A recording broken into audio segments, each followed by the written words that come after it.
नमस्कार दोस्तों। Stock market में पिछले 4-5 दिनों से काफ़ी ज़्यादा हाहाकार मचा हुआ है, खास करके बैंकिंग सेक्टर में। जब ये फ्रॉड का मामला सामने आया है, आपको बता दूं कि अभी आईडीएफसी फर्स्ट बैंक में हरियाणा गवर्नमेंट के अकाउंट्स हैं, उनमें कुछ इरेगुलरिटीज़ पाई गई है और लगभग 590 करोड़ रुपए का फ्रॉड सामने आया है। ये फ्रॉड क्या है, कहाँ से शुरुआत हुई, कैसे क्या हुआ, सारी चीज़ें मैं आपको डिटेल में स्टेप बाय स्टेप बता रहा हूँ, तो वीडियो को अंत तक जरूर देखना। दोस्तों, आपको पता होगा कि आईडीएफसी फर्स्ट बैंक जो है प्राइवेट सेक्टर की लीडिंग बैंक है। उसमें 590 करोड़ का फ्रॉड हुआ है। ये फ्रॉड किसी आम जनता के साथ नहीं हुआ है।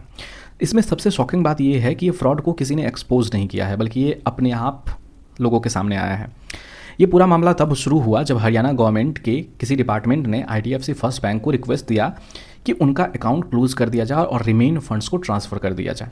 ये एक रूटीन प्रोसेस था, लेकिन जब बैंक ने वेरिफिकेशन किया प्रोसेस को आगे बढ़ाने के लिए, तो बैंक के रिकॉर्ड्स और हरियाणा गवर्नमेंट के रिकॉर्ड्स में बैलेंस मिसमैच पाया गया। यानी गवर्नमेंट के हिसाब से जितना पैसा अकाउंट में होना चाहिए था, बैंक के सिस्टम में उतना पैसा नहीं था।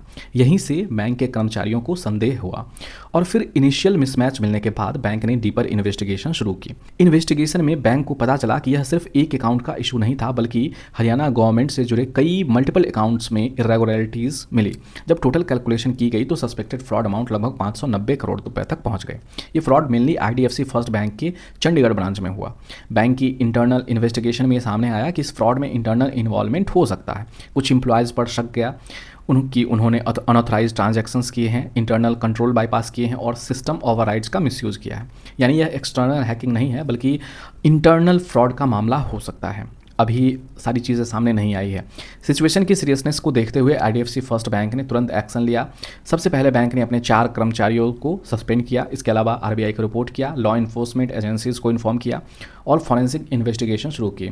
बैंक ने ग्लोबल ऑडिट फर्म केपीएमजी को फॉरेंसिक ऑडिट के लिए अपॉइंट किया है। फॉरेंसिक ऑडिट से ये पता चलेगा कि फ्रॉड का एग्जैक्ट मैकेनिज्म क्या था, इन्वॉल्वमेंट पर्सन्स कौन कौन थे और रिकवरी पॉसिबिलिटीज़ की कितना पैसा उससे रिकवर किया जा सकेगा।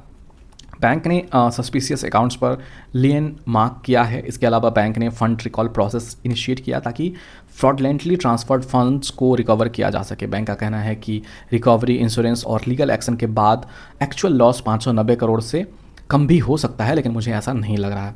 हरियाणा गवर्नमेंट ने भी इस फ्रॉड को काफ़ी सीरियसली लिया है और आईडीएफसी बैंक से जितने भी अकाउंट्स थे उनको फ़िलहाल सस्पेंड कर दिया है और अभी जब तक ये पूरा मामला ख़त्म नहीं हो जाता तब तक कोई भी ट्रांजैक्शंस नहीं किए जाएंगे।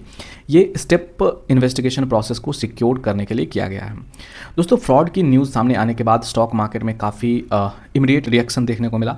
आईडीएफसी फर्स्ट बैंक के शेयर 20% एक ही दिन में गिर गए। ये गिरावट मेनली इन्वेस्टर कॉन्फिडेंस पर इम्पैक्ट की वजह से आई है। बैंक ने क्लैरिफाई किया है कि यह फ्रॉड स्पेसिफिक गवर्नमेंट अकाउंट्स तक ही लिमिटेड है। मतलब बैंक के अनुसार अदर कस्टमर के डिपॉजिट सेफ हैं, बैंक की ओवरऑल फाइनेंशियल स्टेबिलिटी भी स्ट्रांग है और इन्वेस्टिगेशन एक्टिविटी चल रही है। अभी पूरा मामला सामने नहीं आया है। ये फ्रॉड केस बैंकिंग सेक्टर के लिए एक इंपॉर्टेंट रिमाइंडर है। ये दिखाता है कि स्ट्रांग सिस्टम होने के बावजूद दोस्तों इंटरनल फ्रॉड का रिस्क बना रहता है। चाहे वो आपका पैसा कहीं भी हो, दूसरे के पास है तो मतलब उसमें रिस्क है ही। 100% कुछ भी सेफ नहीं है।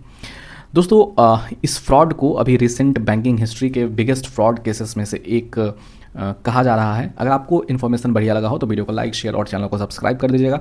अगर कुछ पूछना हो मुझसे तो कमेंट बॉक्स में अपनी प्रश्न को आप डाल दीजिएगा, मैं आपको जवाब ज़रूर दूंगा। तब तक के लिए धन्यवाद। जय हिंद।